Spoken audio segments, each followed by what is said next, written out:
Hey everyone, welcome to Brand New Take Aim. This week I'm back with Scotty Campbell, my good buddy from the Texas Panhandle. Scotty owns and operates TAO Texas Outfitters, and we're basically talking about the end of the month here. He is going on back-to-back elk hunts, do-it-yourself elk hunts. So we're basically kind of going over a bunch of Scotty's gear and what he likes to use and how he uses it. So as always, hope you enjoy the show. Scotty's a wealth of knowledge and always excited to have him on the show.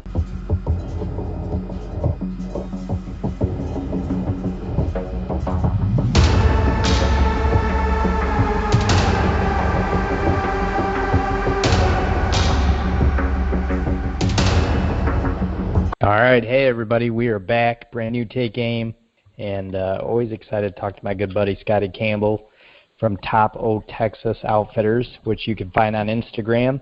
But Scotty is getting ready for some awesome elk hunts out west, leaving his beautiful part of the Texas Panhandle to venture up into the mountains and chase some elk. So what's happening, Scotty? Hey Brandon, glad for you. Glad to be on here, man. Appreciate you having me. Just pumped and ready to go chase some stuff. Yeah, no problem, man. I'm excited to talk to you. I thought it would be a good show to kind of, you're venturing, kind of like I have to do for a lot of my hunts out of state, which means, you have to pack, you have to get gear together, and you're doing something that requires, niche gear. Going on an elk hunt and doing it all yourself. So I kind of just wanted to go over some of the gear that you're taking and kind of the process that you go through, Scotty, because you were an outfitter with your dad for so many years, and you guys outfitted elk hunts up in, was it Wyoming in the mountains? Montana. Correct? Montana, that's right. Yes, sir. Yep. So you've done it all and seen it all as far as gear-wise, so I was like, man, there's not a better guy to talk to about making camp life simple than Scotty Campbell. Man, I'll tell you, it's come a long ways, man. From when we were doing it, and most of my dad's deal was remote camps, but we primarily done everything with horses and pack animals, so it wasn't so much on your back. Once we got in there, sometimes if we needed to go, say places the horses couldn't get, would we kept some packs and stuff in camp always and some stuff like that. But man, even that, it's come a long ways from an old, I don't know, whatever my dad had it. At the time they were the real deal, I guess. They were just, I don't know, aluminum frame packs, and he used them on sheep hunts in Alaska and everywhere else. And anyway, I was, I can remember times packing elk out and for a day or so later, like, oh man, I couldn't, my shoulders hurt, my body hurt. And I was young then too.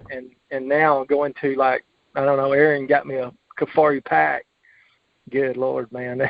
It's a lot of difference. Yes. Yeah, for sure. And I mean, if we could, Scotty, let's hit on that for 1 second about your dad, and just kind of like almost, that guy was almost ahead of the curve for some of the big hunts and stuff he did. So you kind of inherited all that kind of information from your dad because he's been there and done that, and you kind of got to go through the good and the bad with probably a lot of the gear he's tested out. I have, man, and like, yeah, he was, he was doing sheep hunts, I don't know, 30 years ago, sheep and goat hunts in Alaska and BC, and yeah, he was. I told my mom not long ago. I said, "Golly, he was tough," because I guess just not knowing the difference between the gear today and the gear back then. You just, by golly, you had to be really tough. And I guess he was, because it's not even close. But yeah, man, I tell people, I was born into this. It wasn't. It's just, I don't know. It's just a way of life for me. I didn't know anybody was supposed to be any other way. And so it's yeah, he loved hunting more than as much or more than anybody I ever was around.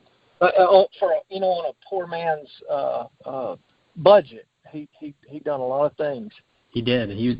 He's absolutely was an interesting guy, and I missed your dad quite a bit. He was so fun to talk to, and man, just so many places he's been. But getting back to kind of what you said about him just being tough. Like when I think of some of the gear those guys must use back then, you think of just heavy ass canvas stuff that doesn't move, stuff that would, pretty much beat you up and wear you down in just a day trying to set up or take down camp, so to speak. So, I mean, when I hear you talk now, Scotty, about some of the new stuff and like the pack Aaron sent you from Kafaru, I mean, it's just like, such a light years ahead, and it's so different. Again, just getting back to, some of the stuff and how you've kind of managed and tightened that down to what's good now for you and what you take up in the mountains, I thought was super interesting.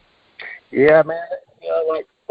And for my pack, I run the Kafaru Crater, which is probably one of their, I don't know for sure, but I think it's one of their bigger cubic inch packs, man. But it cinches down into day mode, and Kafaru, what makes them so cool besides load carrying capabilities and comfort is you can move pockets around on it, like I can cinch that thing down into day mode, but yet have what I need for that day right there.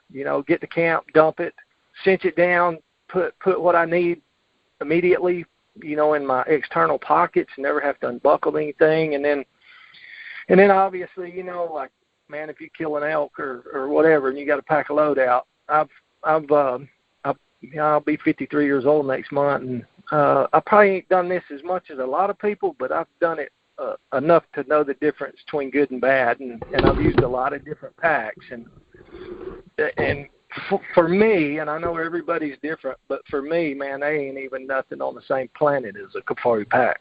Well, probably not, and sadly, I'm not the one to speak about it because I don't know. I've never had a mountain pack or a Kafaru pack, so I don't know, but I know you know. And but like moving on from pack life, Scotty, or staying in pack life, I should say, do you have multiple packs throughout the day? So do you have a pack that you're taking up to the summit with all the stuff, and then do you interchange that for like your daytime hunts? Man, I don't.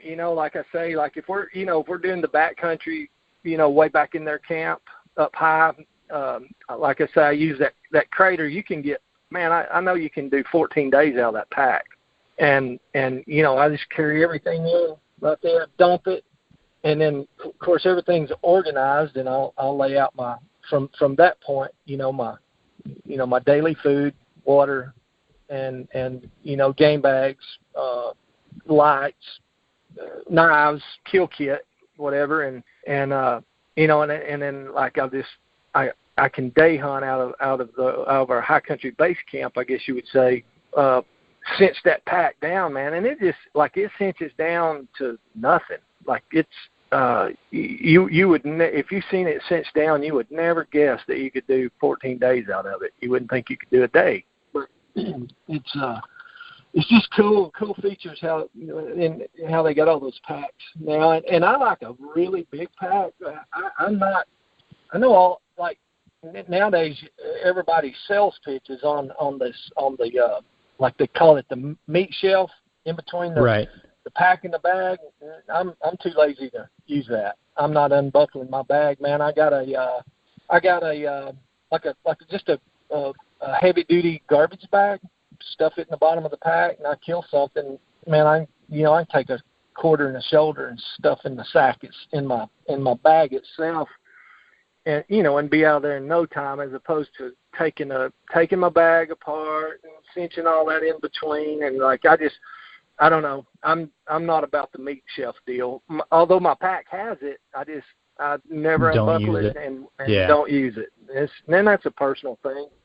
No, that's really cool. I wasn't sure if that's what you meant earlier in the podcast when you said that about the pack, about the crater, that it cinches down like that, and you could, which makes it really versatile, and you can make it, a multi-pack type of backpack with one backpack, which is really cool. Yeah, and do a lot with it. And everybody does things different, and you hear it being said that, like, well, when I leave camp, I dang sure intend on killing something, so I want the pack that carries the load off the mountain for me, on my back. I don't want to have to go back to camp, get another, get the load carrying pack and come back. So I don't know. It's a big pack, but it cinches down so small. It's just that's the one pack I like, and I use for everything. You can get all different sizes, and before you can make some awesome, like, just day packs. My wife has one that it's just really, really a neat deal, but it's I don't know. I like the big pack, and it's on my back if I need it. Yeah, I like that. I know certain trips you got to be cautious of weight or whatever, but if you don't have that issue, I would rather pack it and have it and not even use it than be somewhere and need it. So I'm not opposed to overpacking a little bit. Yeah, I see a lot. I see people cut their handles off their toothbrushes and count ounces and half ounces, and I'm not into that. I don't know. I just, like, I've done it so many times. I know what I need and I know what I don't need, and if I'm a little bit heavier, I'll just work a little harder through the year to make it work. I don't stress too much over weighing my pack and what it's going to weigh going in or coming out. I mean, you got to be relatively smart about it. You don't need 80 pounds for 10 days, but just over the years, I know what I like, what I use, what I need, and if I stick in that pack, man, it's there's a place, there's a reason, and so I don't waver on that. I just assume to try to work out a little bit harder and carry another pound or so than as opposed to getting up there and freaking being miserable. There's nothing worse than being miserable and doing without on the side of a mountain, because it's stressful enough, chasing elk around for 10 days anyway. Yeah, for sure it is. And to hit on that a little bit more, because I don't think I mentioned exactly what you're doing, Scotty, but you're leaving, like, here in 10 days, 12 days? Yeah, like the end of the month. End of the month. And you're basically almost doing, almost right back to back, Colorado and then New Mexico. So you're going to be a lot of time in the mountain, I should say. And what do you got going on as far as your preference on a certain type of boot, Scotty? Do you like something that is more of like the crispy style, or do you like a Solomon, or what's your preference there? Man, my favorite boot is and I've had several I've had a little bit of everything, and boots are kind of like the packs or anything else, or a bow even. A person just needs to try a lot of them because everyone's foot's so different. But my favorite boot is a Hanbok. I found these boots probably, 8 months ago. Well, actually, I think Aaron had me try a pair on when he was out here when we were sheep hunting. He had a pair, and I said, man, I've been reading about those. He's like, try them on. So if somebody would have let me have a drawing board and say, draw up a boot that for you that you like, every feature, it would be the Hanbok is my favorite. I've got Crispies. Man, they're an awesome boot. But after putting the Hanbok on, they're just like, wow, this boot was made for me. And so that's my favorite boot, man, for right now. That's pretty cool. I don't even know if I've heard of that boot, to be honest with you, Scotty, so I can't even picture it. Yeah, they're a mountaineering boot. Yeah, they're okay. Similar. They got the rubber band. The one I'm using is a Makra. It's like an 8-inch boot, but what I like personally is a really stiff boot. But I don't like like for instance the Scarpas. I got a couple pair of those, and they're stiff and they're awesome. But like for elk hunting and stuff like that, man, they're almost too much.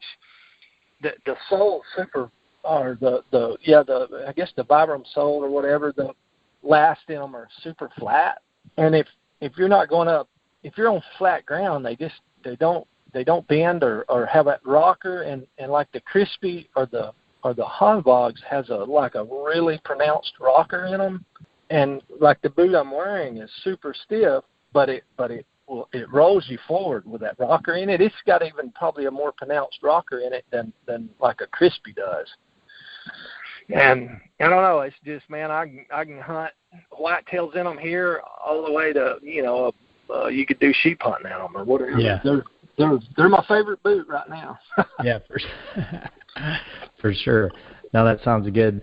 Do you have anything you prefer, Scotty, as far as, like, I know it sounds funny, but certain guys like certain insoles and certain socks? I do, Brandon.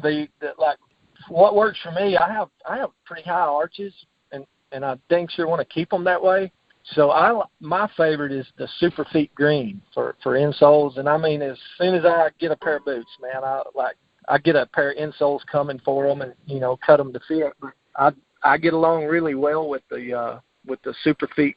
All right, guys, we kind of hit a little technical difficulty there, so I don't know exactly what part we left off at, but I know, Scotty, you're just talking about the insoles and green something. I forget the name, but in mass panic trying to get us back on track here. I don't know why. Texas phone signal, maybe. It can make you pull your hair out up here with signals sometimes.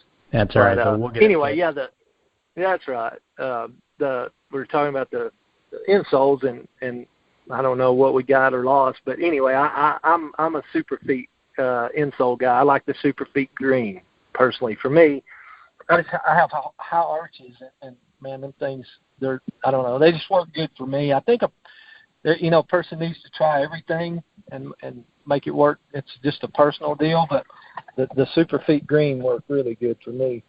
Now, where can you find those at, Scotty? And do you buy them like to size? Like if I wear a size 9, would I buy a size 9 insole? I order them online. Okay. Like a lot of the boot companies will sell them.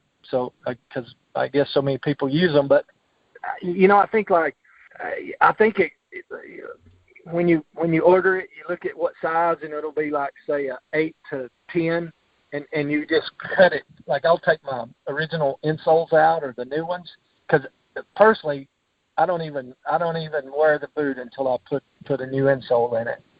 Till I put the Super Green in it, but I'll just take a marker, lay my original insole in there and mark it, and just take a pair of scissors and cut it to match the original and stick it in there, and I'm good to go. Gotcha. I gotcha. So what are you doing sock wise? Do you run a certain fiber, being merino wool or a semi blend, synthetic, or what do you got going there? Man, I am for the socks, like those Darn Tough or Farm to Feet. I really like those socks, and I'm a big proponent of the merino socks. I try to get as high of percentage, the highest percentage of merino sock that I can get. And depending on the hunt, like these early season September hunts, I'll just run like a medium cushion sock, as opposed going to the heavy later on as the weather gets really cold late season or whatever. But yes, I don't mind spending a little bit of money on a really good sock. They make the difference to me. Gotcha. That's cool. Let's see what else we got, Scotty. What do you do as far as maybe an optic setup? Do you do, a spotting scope and binos? Do you do a certain size binos because of pros and cons, or how do you run that? I do, man. I'm a Zeiss guy. I do the 10x42 Zeiss Victories. I've had a couple pairs of them, and they're by far my favorite. That's what works for me. And I run, like on my elk hunts, I'll carry the spotter, but probably not into the high country. Or if I do, I'll dump it at base camp, just primarily for phone scope and stuff like that. But my archery hunts, and most of it is public land stuff. I very rarely do any private elk hunts. So, with my binos within reasonable getting to an animal, if I can see a frame, he's going to be legal, and I'm probably going to shoot him. I don't I don't get crazy picky on these over-the-counter elk tags or public land elk hunts. You know, I just a legal bull good enough for me with my bow. So, but I do carry a spotter, and like I say, I'll dump it at base camp. I just don't carry it during the day because in the 10x42 binos, man, you know, if I'm sitting around glassing here and just looking at deer and stuff, you know, the 15s are cool, but as far as hunting with them, I do not hunt with them. Gotcha. Not for It's the too type big, of hunting right? I do anyway. Yeah, they're just too big. Yeah. They are. I use the Alaska Guide Creation Bino harness, you know, and I keep you got your wind indicator, you know, a lens cloth, I got my rangefinder on it, and keep a knife in the front pouch, and I keep one of those little, I forget who makes it, a little E-lamp headlamp, just an emergency headlamp. I keep it in one pocket and just a little, like a big lighter and some fire starter. You know, if you get hung off in the bottom of a canyon chasing the elk or get him down or whatever, man, I can, you know, if it's treacherous and I need to be working on that elk and I'm not going to get back to camp till tomorrow, well, I can survive out of my bino harness. That's a great idea, yeah. And to go along with that, Scotty, too, what do you take in case of emergency supplies, first aid kit, stuff like that? Man, I don't get too big involved in like a first aid kit. I got, you know, I'll have some Benadryl, just a couple of those in a little bottle marked, and maybe some Aleve and you know, waterproof matches, some I keep some, I just make me some fire starter, you know, like take cotton balls and Vaseline, soak them up real good, and I stick them in like a little pill bottle. And I have some, for a cut or something, man, I'll just use some super glue, and I do keep some Leukotape with me. And that's really about it on my first aid. Pretty simple but effective, right? It works. It'll get you out of a bind. And, yeah. You know, of course, you got a SOS if on the Garmin if it got that bad, but I've never had to use anything like that, man. I've been lucky all the years and years. I've never gotten in a bind or gotten myself hurt in the back country. Yeah, no kidding. Well, knock on wood, keep that part up for sure. You know, you don't want to break that record. Absolutely. So this year, as far as your archery equipment, Scott, I know you're running probably the best arrows on the market, the Day 6 arrows that are super heavy, and they're known for their durability. But what else are you running on your rig? Man, I am. Of course, I'm shooting the Day 6 300s and I'm using the Day 6 broadheads, the Evo 100s. And the arrow setup that I'm using, I shoot a wrap with the four fletch hybrid vanes, the 50 grain aluminum centric system with a 100 grain head, and my total arrows right now are weighing 530. And my bow, I'm shooting an Elite. You know, I don't know what I think I checked it. It's like 72 pounds, and we chronographed it, and I'm shooting 273 set up like that. So those arrows, they're awesome. Golly, they're just tough and bone crushing. So, you know, that's enough kinetic energy and momentum that they're pretty wicked. And I don't know if you got your hands on those Evo broadheads Brian's got. Man, I haven't yet. If mine hears this, I'm waiting. Wink, wink. Yeah. Get after them. They're all they've hyped them up to be. I've got one that actually two that I practice with. You know, man, they shoot just like right with my field tips. And I've shot them out to 80 yards just practicing, and I mean they're spot on and sharp. Like I've got one that I've probably shot, I don't know, 20 or 30 times into a Reinhardt target. And I mean, man, they're sharp with 30 shots into the Reinhardt target is they're sharper than any broadhead I've ever gotten out of a pack. after that many shots into a target. They're unbelievable. I told Brian, I was like, they're damn near dangerous. Yeah, no, no kidding. Especially with the Reinhardt, because right, like if you know how the Reinhardts work, like that stuff is spongy, but it's almost like sticky, isn't it, Scotty? Those Reinhardts. It is. So for 30 shots through a Reinhardt to still be, sharp is I'll say just flat out impressive. It is. It's unbelievable. It really is. It's and talking about those arrows, man. Like before I had the day 6s, I just had block targets, and a lot of people shoot them and they're awesome. But so I got my day 6s in and I set my block out there at 20. Just gonna start sighting those heavy arrows in. And, yeah. Yeah, well, man, I'm shooting 20 yards through the freaking block target with those day 6s.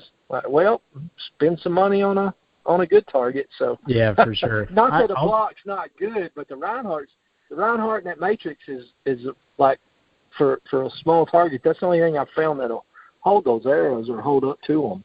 Yeah, I'll be the first to say like the Reinhardt, like the 18-1 target. Yep. I think it's called the 18-1.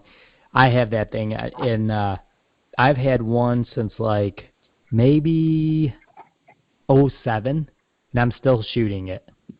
Yeah, they're unbelievable. They're unbelievable. So it may seem outrageous to spend $120 on a target, which I agree, but oh my gosh, it's amazing. It's just now getting soft in the middle, and I'm just shooting, starting to shoot some of the other spots of the target, but it's just those things are super cool, man. You grab them by the handle, you can just yank them and throw them, watch them roll, and if you want to just kind of like a good test is wherever they land, and don't use your rangefinder. It just kind of helps you like, judge the gap, so to speak. But it just is one heck of a target, and like I've never got one, discounted from them or anything like that, but the Reinhardts are flat out a great product. Yeah, they really are, man. The one I've got is just it's been unbelievable. And I shoot, man, and I'm one of those guys, Brandon, like I'm not a very good bow shot, so if I don't go out and shoot every day, man, unless the wind's blowing 60 or it's something, with the weather, I shoot my bow every day I probably shoot 50 to 150 arrows a day. And man, I just keep shooting that old target, and it just keeps working. Yeah, I'm not kidding. Last fall, I don't even think, actually, I'm wrong. It wasn't even the fall. It was the winter. I just bought my second Reinhardt ever, and I may have 6 arrows in it just because I'm still shooting the old one still. Like, it's unreal. Yeah. So, but I'm more than happy to have 2 of them. They're sweet targets. Yeah, I seen one on sale the other day. Like, it was one of those blemished ones. I think it was on Camel Fire.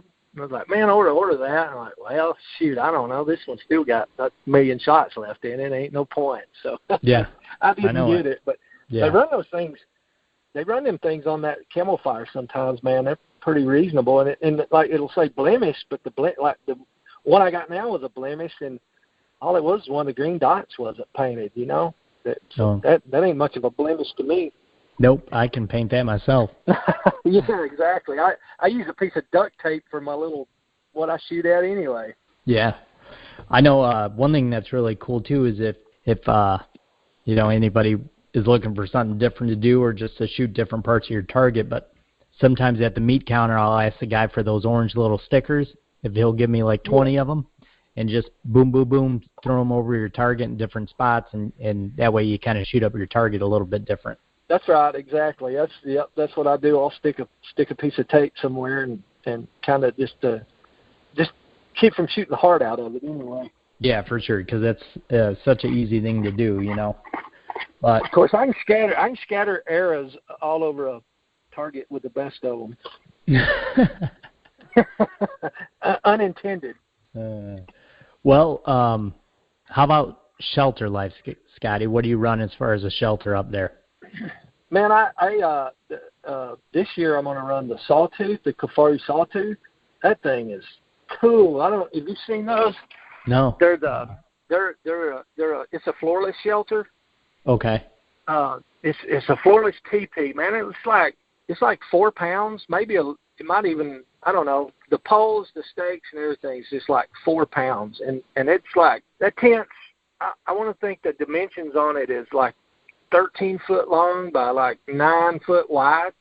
Well, you can put nice 3 guys.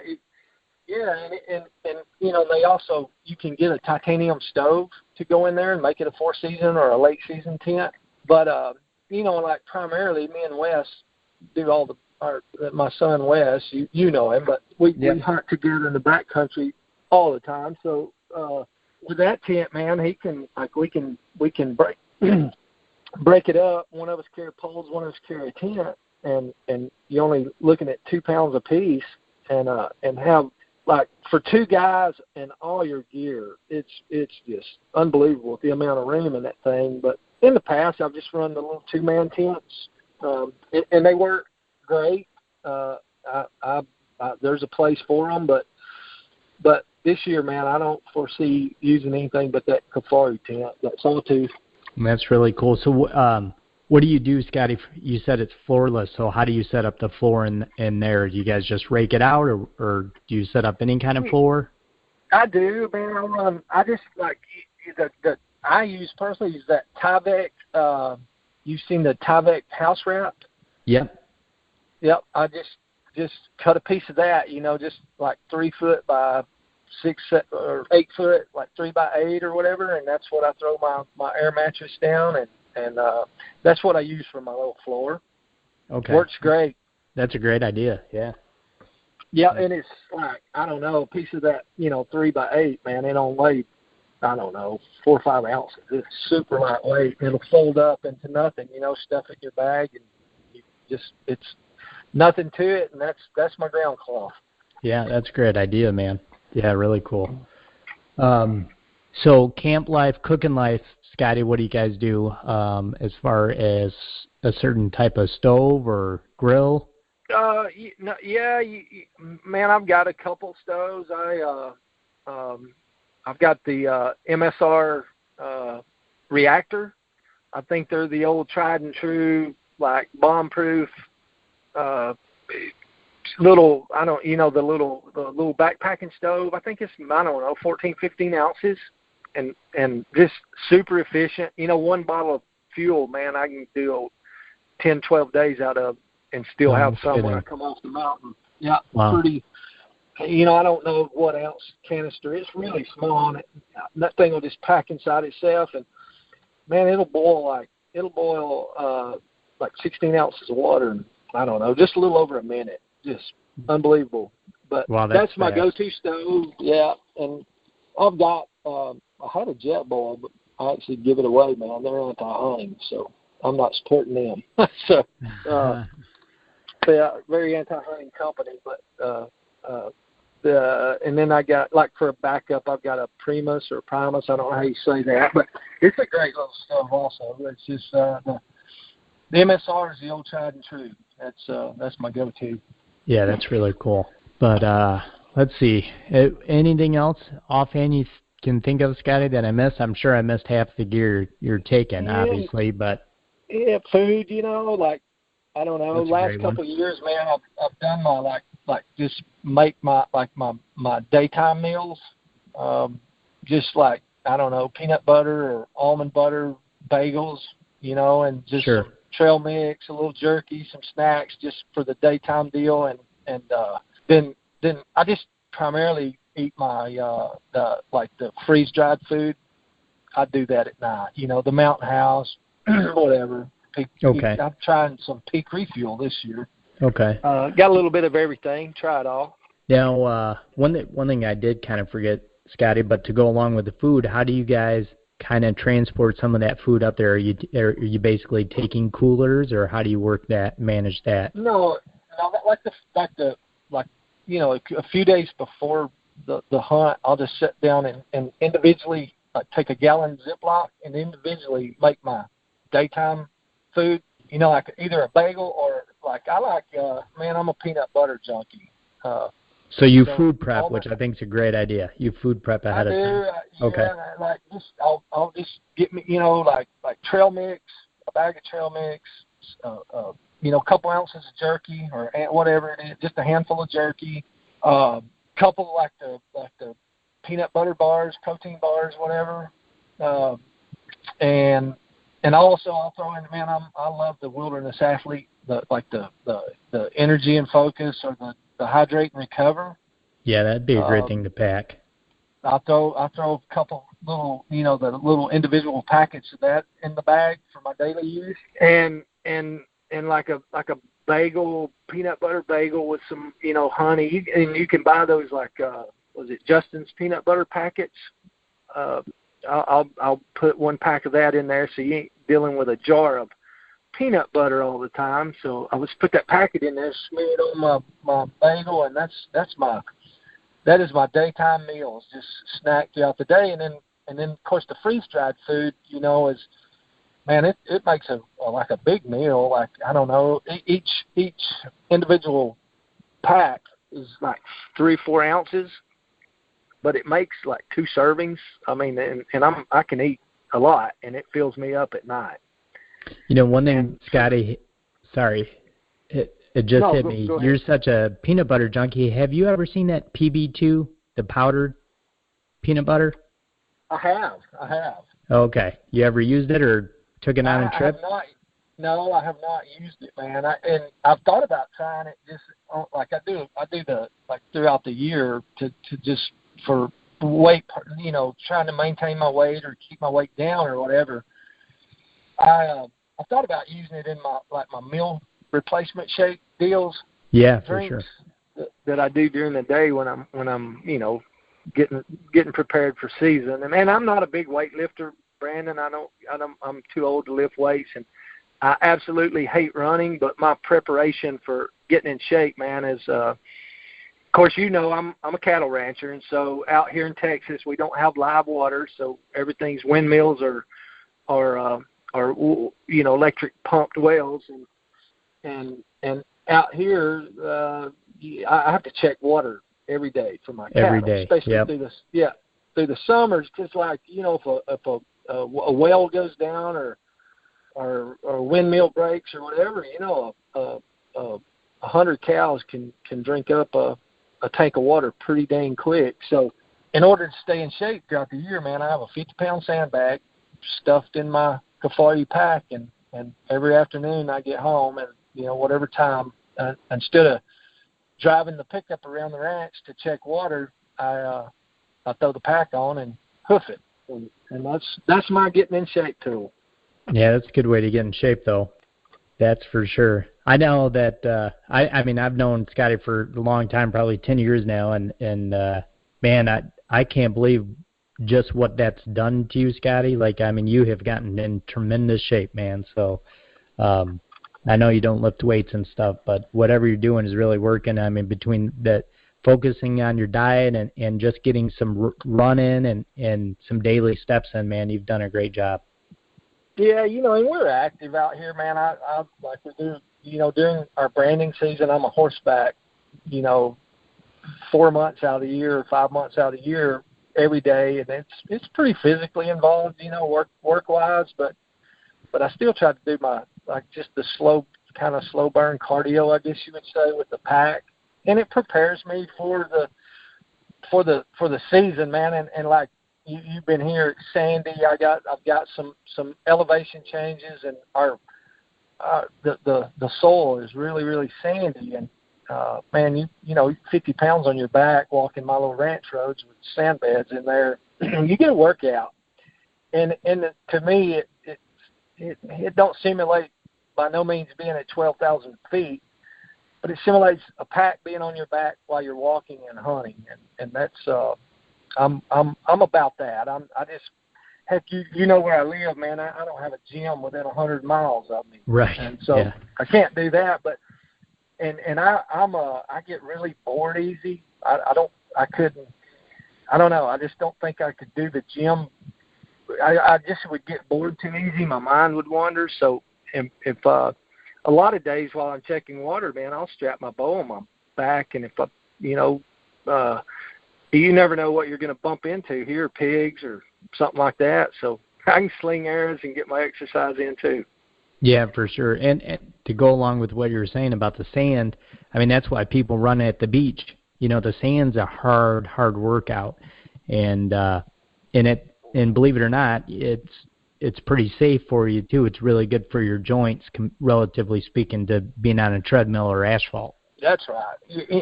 And that's, I just, we got one of those exercise bicycle things in the house, man, and it's like I have to really, especially through the winter months when it's super cold or snowing or whatever, I have to make myself get on that thing. You know, I just, it's more of a boredom deal than anything. I got to be.